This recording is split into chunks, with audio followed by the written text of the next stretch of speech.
Hey, hey, I never know if I'm live or not. Sometimes it counts down and sometimes it tricks me. It's Judy McKenzie here, and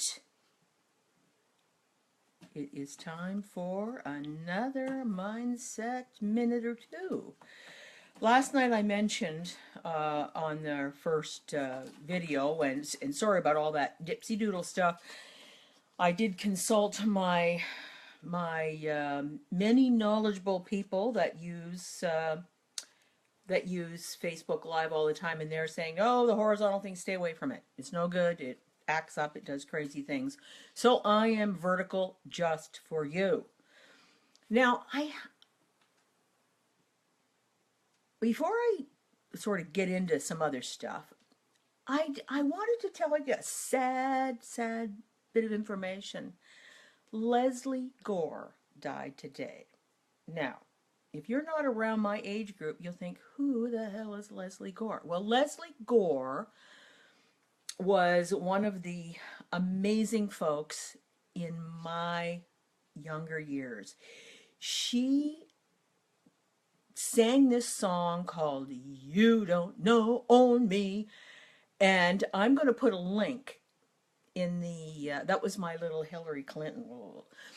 I'm going to put a link in the comments after I'm finished so that you can see 50 some women singing this song. It is so amazing. So I am very sad that Lesley Gore died, but she has left a tremendous legacy. So now that we've got now I've been humming "You Don't Own Me" because of course I had to listen to that video a couple times.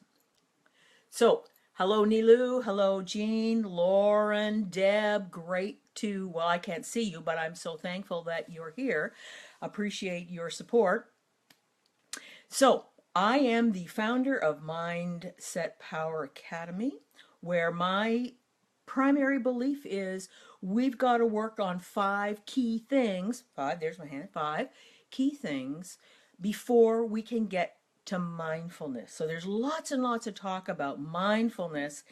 And if you try to set yourself under a lovely tree and meditate, if you don't have your mindset in the right place, you're just going to spin a hole in the ground. I've done it, trust me.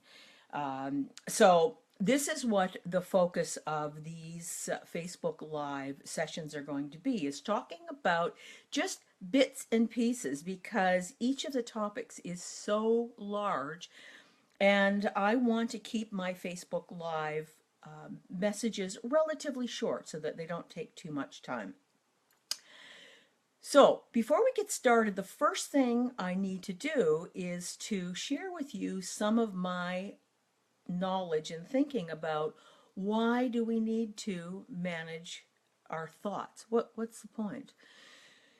So here's some very basic information. I've got a few cheat sheets here. Did you know that the average person thinks 60,000 thoughts a day? So keep in mind that only 10% of our thinking is conscious, and 90% of it is unconscious or subconscious. And so those 60,000, you might have a few blips every now and then of purposeful thinking, but there's a lot going underneath that is not always all that helpful. Statistics say that 48,000 of those thoughts are usually negative. That's the average person. Not everybody's like that, but the average person has 48,000 negative thoughts. Holy shit, that's a lot of negative thinking. And there was one of the workshops I did, I stole this from somebody smarter than me, that the whole idea of your negative thinking are called ants, automatic negative thinking. So imagine you have all these ants floating around from the moment your feet hit the ground in the morning. So it's huge. It's just huge that if you've got 80% of your thinking is going into negative messages about yourself. No wonder you're tired at the end of the day. You've been fighting the battle all day. And I spoke on an earlier video about affirmations, and Louise Hayes does some really fantastic stuff with affirmations. And how that ties in is that is purposefully guiding what you're thinking. And that way you are reducing that 48,000 thoughts by a certain amount. So let's say if you're able to reduce those 48,000 negative thoughts by 1% every day. So that's 480 less negative thoughts. That sounds like a lot of less negative thoughts. 5% gets you 2,400 less negative thoughts. Okay, we're starting to get some traction here. Let's pop up to 10%, 4,800 less negative thoughts. It's hard to even imagine that your subconscious mind is just like bang, bang, bang, bang, bang with these protective. They're intended to be protective. They're not intended to be horrid. They're protective. They're trying to make sure that you don't hurt yourself or that you don't try something really different that might be weird or that you're stepping outside of your comfort zone. And then, so let's go way out in a giant limb that, let's say you take my program and you are able to manage your thoughts 30% of the time. Holy snap, and that's 14,400 less negative thoughts. Whoa. You can only imagine what that impact would be. And I live this stuff every day. So let me tell you a little bit about my story and why it's become so important that I get this message out here. So in my life, I consider myself to be a very fortunate, grateful, loving kind of person. But I've had a lot of really tough stuff happen, and some of that stuff would crush others. But from a very early age, I knew that if I didn't support myself and support my positive thinking, no one else is going to do this for me. I'm responsible totally. So I started making sure that I wasn't one of those people that was going to see only the negative side of things. And so, after a failed marriage, which was devastating, there's no doubt about it. It was devastating. But I got through that and I got stronger. I learned from that experience how to really find my strength, how to stand on my own 2 feet. I'd never had to face adversity before, and I did a good job. I knew. I think there's many things I can handle after this. And then, and then through life, we've all had it. I'm no different than anybody else. But where I might be a little bit different is that 4 years ago, I lost my husband to a very fast-moving cancer. So we had very little time to process the whole thing. And then 4 months later, I was diagnosed with a very advanced breast cancer, and I had invasive therapy or surgery, and then, the whole gamut of chemo and radiation and all that stuff. Throughout that, I worked with an energy healer throughout the whole time, and I also, I have my friends around me are all very positive thinkers as well. So not in terms of they were saying, "Oh, Judy, it's going to be fine," because we didn't know. They're the type of folks that will say, "We're going to get through this regardless of what we've got. We're going to manage this through to the whatever the end is." And I was able to manage, and I did some of my best therapy while I was waiting in chemo clinics to get treatment or getting radiation, where there were lots of folks who didn't have the groups of people around them that I had. They didn't have the supports that I had, and they certainly didn't have the mindset. They were telling themselves, we're going to die, we're going to die, we're going to die, we're going to die. And I believe that those messages, because we know that there's a chemical impact in your body when you put it into crisis. So you start to get anxious about, it's easy to get anxious about having cancer.